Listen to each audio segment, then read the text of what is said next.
So, if you've ever actually tried to meditate, you know exactly how this goes. You sit down, you close your eyes, and instead of finding that peaceful Zen place, your mind decides to throw a massive party, right? Or maybe you just, fall asleep. It can be super frustrating. But what if I told you there was an ancient user manual for your own mind, one that was designed to solve these exact problems? You know the feeling. You're trying to focus on your breath, but your brain, well, it's got other plans. It's making grocery lists. It's replaying conversations from 3 days ago. It's worrying about deadlines. It honestly feels like you're trying to tame a wild horse. And that racing mind is, hands down, one of the biggest hurdles for anyone trying to get into meditation. And then, of course, there's the flip side. You finally manage to quiet down all those thoughts, you start to relax, you feel yourself getting into the zone, and boom, you're asleep.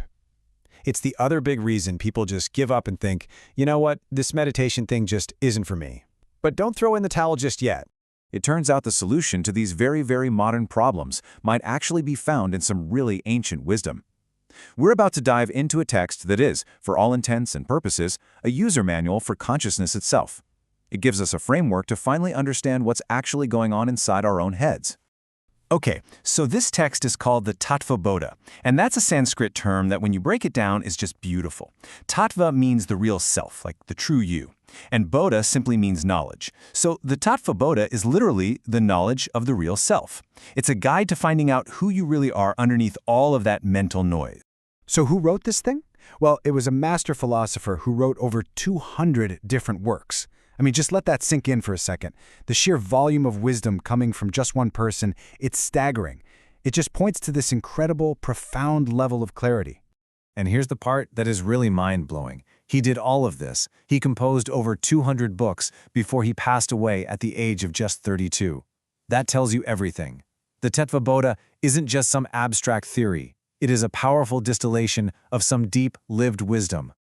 All right, so let's get into the absolute core concept of this manual. The Tattva-bodha tells us that what we usually think of as me is actually made up of two totally distinct parts. And understanding this difference, well, that's the key to everything. I want you to think of your consciousness like a television. Your real self, what the text calls Atman, is the screen itself. It's just there. It's unchanging. It's the silent witness to everything. Now, the movie playing on the screen, all your thoughts, your feelings, your memories, your experiences, that's the Anatman. It's constantly changing, right? It's full of drama and action and comedy. See, the big mistake we all make is that we think we are the movie, when in reality, we are the screen that it's all playing on. That racing mind we talked about, that's just a crazy action scene. Falling asleep? Well, that's just a boring part of the film. But you are not the movie. You are the screen. Now, if you're with me so far, the text takes this incredible idea one giant step further. It suggests that your individual screen, your Atman, is actually part of a much bigger cosmic screen called Brahman. This is the idea that the fundamental awareness inside of you is the exact same awareness that underlies the entire universe. To put it another way, when you can just rest in that simple awareness, when you can just be the screen, you are, in that moment, the universe experiencing itself from your unique point of view. It's a huge shift from feeling like this small, separate person to realizing you're woven into the fabric of everything. So why does any of this philosophy stuff matter? I mean, what's the point of knowing you're the screen and not the movie? Well, the goal has a name. It's called moksha. And let's explore what that actually means in a real, practical sense. See, moksha isn't some far-out mystical concept. It's liberation. It's freedom from the stuff that makes our lives hard. Stress, suffering, anxiety. And it's freedom from duality, which is really just that constant nagging feeling of being separate from the world and everyone around you. It's the deep peace that comes from being the screen, totally untouched by the chaos of the movie. Okay, that's the why. Now let's get to the how. Because knowing you're the screen is one thing, but how do you actually experience it? This philosophy builds directly into a practical toolkit you can start using to improve your meditation like today. Here's a simple but really powerful routine to try. First, meditate for about 30 minutes. Then, and this is the part a lot of us skip, spend the next 15 minutes just contemplating what your mind was up to.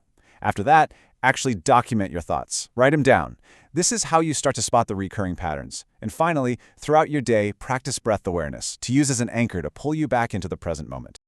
The real key here is to understand the anatomy of a thought. It's pretty simple. Every thought has three parts: First, there's the object, let's say a work deadline.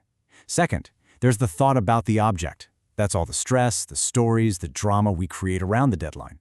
And then third, there's consciousness. That's you, the watcher.